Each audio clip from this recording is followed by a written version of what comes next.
Olá, hoje nós vamos conversar um pouquinho sobre bioética em animais. Eu deixei lá nos arquivos da aula uma reportagem e um artigo, né? Um artigo bem interessante para vocês lerem, tá? Sobre bioética em animais. Eu vou dar um resumo aqui no que tem o artigo, depois a gente também vai ter um seminário sobre isso, né? E aí a pergunta que é baseada essa aula é: você é contra ou é a favor do uso de animais em pesquisas científicas? Então, a primeira coisa que a gente tem que ver é algumas colocações que são feitas em relação a isso, né? Lá, antigamente, né, por exemplo, René Descartes disse o seguinte, que os animais não tinham alma, eram automatas e, portanto, incapazes de sentir ou sofrer. Hoje, assim, essa frase é um tanto quanto agressiva, né? Porque a gente sabe sim que eles sofrem, que eles sentem, que eles conhecem as pessoas, certo? O que a gente tem de determinação legal em relação a experimentos com animais? A primeira legislação foi redigida em Londres em 1876, né? Que era um ato contra a crueldade com os animais. E os tópicos principais desse documento são: primeiro, os experimentos devem visar a novas descobertas ou conhecimentos de fisiologia e ser úteis para salvar ou prolongar a vida e aliviar sofrimentos. Segundo, os experimentos devem ser feitos por pessoas licenciadas e registradas. Terceiro, anestésicos devem ser usados para prevenir a dor. Quarto, se o animal vier a sofrer após o experimento, deve ser morto antes do fim da anestesia. Quinto, o experimento não deve servir como ilustração de aula. Sexto, experimentos com dor não devem ser exibidos ao público em geral. Sétimo, os experimentos não devem servir para se adquirir adestramento manual. E oitavo, experimento com cães, gatos e cavalos devem ser proibidos.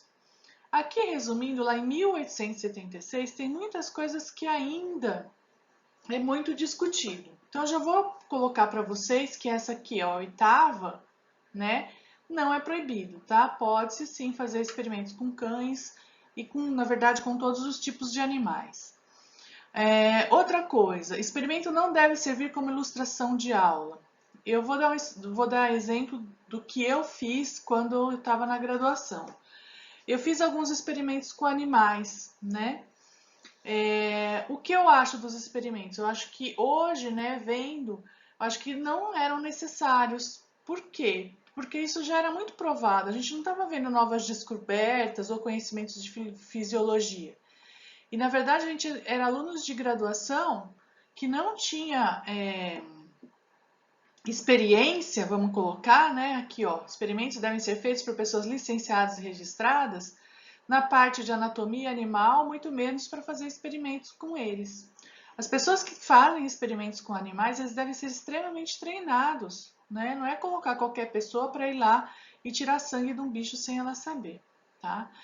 O que eu fiz na faculdade? Eu vou dar 3 exemplos aí. O primeiro deles foi no segundo ano, na aula de fisiologia, onde a gente se dividia em grupos de 4 pessoas e a gente ganhava 6 ratas, tá?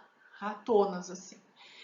E a gente tinha que fazer um experimento de retirada de ovário.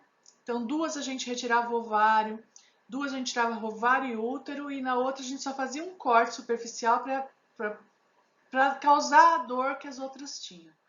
Para ver o quanto os hormônios ovarianos e o útero influenciavam no animal. Então, isso aí já está muito bem descrito. Né? Na verdade, assim, a gente fazia isso, eu sofria muito, porque eu sofro bastante para fazer experimentos com animais, eu não gosto, né? Tem gente que faz, não tem problema algum, mas assim, a gente não era treinado e não era coisas de descoberta os conhecimentos novos. Um outro experimento foi feito com camundongos na farmacologia, onde cada grupo de 6 pessoas ganhavam 20 camundongos. E aí cada grupo dava nesses camundongos uma dose de cocaína. Para a gente ver assim, o grupo que deu uma dose menor, o que aconteceu com os animais? O grupo que deu uma dose maior, o que aconteceu com os animais? Isso também está muito bem descrito na literatura. Então, só na minha turma foram mortos mais de 200 camundongos, né? Para um experimento que não era nova descoberta nada, isso daí já está muito bem demonstrado na literatura.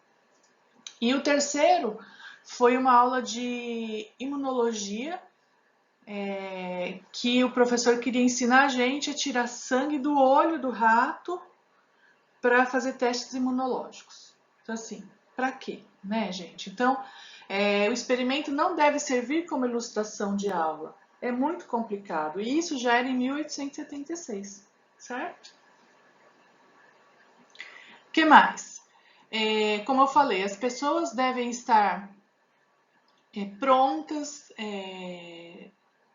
serem capazes e treinadas para fazer esse tipo de experimento. Os animais não podem sentir dor, então tem que ter anestésico, e se pós-experimento ele vai sentir dor, tem que ele ser morto com anestesia. Então isso aqui, gente, já faz muito tempo, né? É a base dos experimentos em animais.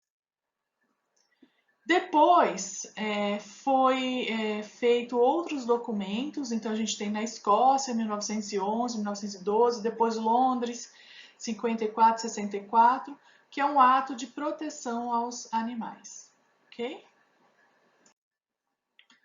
E em 1959, Russell e Burke, eles publicaram um livro, Os Princípios da Experimentação, técnicas, né, experimentais de uso desses animais. Eles propuseram, e até hoje a gente usa, a regra dos 3 R's para o teste com esses animais, que é o Replacement, Reduction e Refinement. Então vamos ver esses 3 R's aqui. O Replacement, alternativas. Então, quando a gente for propor um experimento com os animais, a gente tem que fazer essas perguntas dos 3 R's. A primeira, que é o replacement, será que a gente teria outra forma de fazer esse experimento, né, que daria a mesma resposta sem a utilização dos animais? Então, sempre que possível, devemos usar, no lugar de animais vivos, materiais sem sensibilidade, por exemplo, cultura de tecidos ou modelos de computador. Os mamíferos devem ser substituídos por animais com sistema nervoso menos desenvolvido. Então, é essa a primeira regra dos 3 R's. É a alternativa de fazer experimento com materiais sem sensibilidade, tipo cultura de tecido ou usar modelos de computador, e, se não for possível, tentar substituir os mamíferos por animais com sistema nervoso menos desenvolvido. O segundo R é a reduction, é a redução. Então, o que diz? Já que temos que usar os animais, né, o número que a gente vai usar deve ser o menor possível, desde que forneça resultados estatísticos significativos. Então, a estatística aqui é extremamente importante. Quando a gente vai planejar um experimento com animais, primeira coisa, a gente tem um comitê de éticas de experimento em animais, tá? Como a gente tem do humano, que a gente viu que tem que mandar o projeto para ser aprovado, é exatamente a mesma coisa com os animais. A gente tem um comitê de ética em animais. Então, antes de começar a fazer o experimento, ele tem que passar por esse comitê de ética para avaliação. Uma das coisas que eles avaliam é o número de animais que está nesse experimento. Então, eu vou fazer um experimento só com 3 camundongos. Será que isso vai ser importante? Será que só 3 vai dar o resultado que a gente demonstre que é estatístico e que tenha... Então, assim, 3 talvez não seja o número ideal. Então vou fazer com 20. Mas será que 20 não é um número muito grande? Então, você tem formas na estatística de calcular qual é o seu N amostral, qual é o seu número de animais suficiente, mínimo, né, que você precisa de animais para que seu teste seja de importância estatística. Isso acontece nos humanos também. Quando a gente vai fazer pesquisa com humanos, a gente tem que dizer qual é o número de pessoas que vão participar. E também é pela estatística. Qual é o número de pessoas, ou o número mínimo de pessoas que podem ou devem entrar no meu projeto para que meus dados tenham uma estatística relevante. Então, isso tem que ser feito com muito cuidado para propor o número de animais mínimos, né? Mas que também não tenha necessidade de ter 300 animais. E o terceiro R é o aprimoramento. Então, a gente vai, ok, ver se dá para substituir, não deu. Usar o mínimo de animais possíveis, mas que seja estatístico, é o segundo R.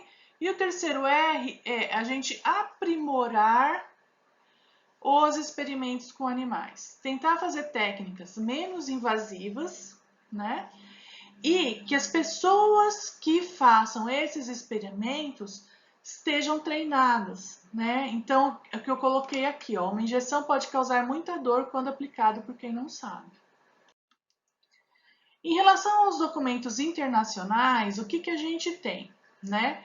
A gente tem a Declaração de Helsinki, que a gente já estudou, que fala o seguinte: a pesquisa biomédica envolvendo seres humanos deve estar adaptada aos princípios científicos e basear-se em experiências de laboratório e com animais adequadamente desenvolvidas.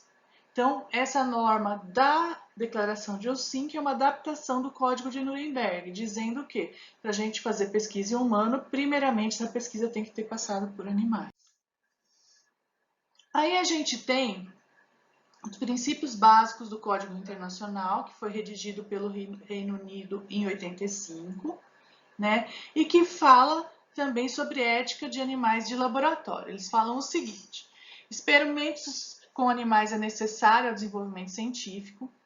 A gente deve substituir os animais quando possível por modelos alternativos. Todos os experimentos realizados devem ser relevantes.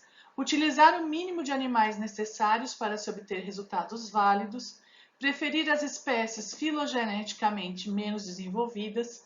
Oferecer aos animais conforto adequado e aliviar a sua dor. Realizar sob anestesia os procedimentos que causam dor. Matar o animal que vier a sofrer em decorrência do experimento, não ensinar em aula procedimentos que provoquem dor.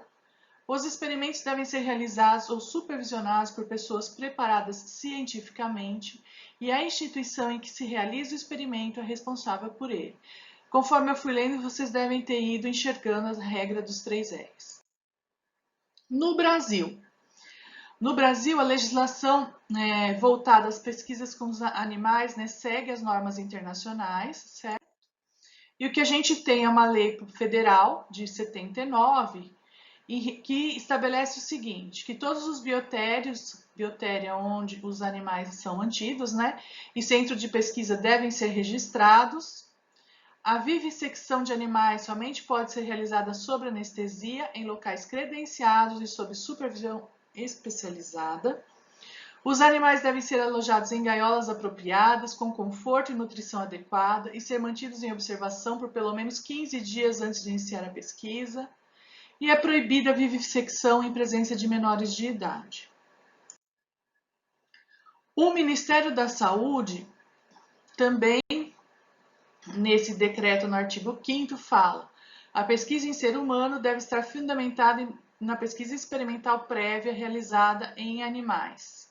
E essa determinação, como vocês viram, existe na maioria dos códigos internacionais. O Código de Ética Médica, né, ele diz o seguinte: os estudos devem ser planejados de maneira a obter o máximo de informação, utilizando-se o menor número possível de animais e devendo ser utilizados igual número de machos e fêmeas. Então, ó, aqui já aparece, né, algo que a gente não tinha visto antes. Estudos pré-clínicos devem ser realizados em 3 espécies de mamíferos, sendo pelo menos uma não roedora. Isso a gente já tinha visto lá na aula, né, de ética em estudo clínico. Os animais devem pertencer a linhagens bem definidas, evitando que se cepas com características genéticas especiais. O Código Brasileiro, né, de Experimentação Animal, ele diz o seguinte: os animais selecionados para um experimento devem ser de espécies e qualidade apropriados e apresentar boas condições de saúde, utilizando-se o número mínimo necessário para obtenção de resultados válidos. Avaliar a possibilidade de utilização de métodos alternativos. Os investigadores e funcionários devem ter qualificação e experiência adequadas para exercer procedimentos em animais vivos. Então, a gente tem essa lei aqui, né, de procedimento para uso de animais científicos. Se vocês quiserem ler ela, ela está aqui, né, é só procurar. E, assim, o uso de animais é necessário, mas tem que ter todo o cuidado. Esse animal não pode sentir dor. Às vezes você vai num biotério, eu faço avaliação de alguns cursos, né, pelo Ministério da Educação, e às vezes você vai e eles até escondem os biotérios, sabe? Porque estão mal cuidados, porque os animais têm sarna, porque tem um cheiro forte de urina. Então, assim, tem que ter uma ética e um sentimento adequado, né? Que são seres vivos que estão ali para nos ajudar, para responder perguntas importantes em relação à nossa saúde, ao nosso tratamento, mas que a gente tem que ter todo o cuidado a esses animais.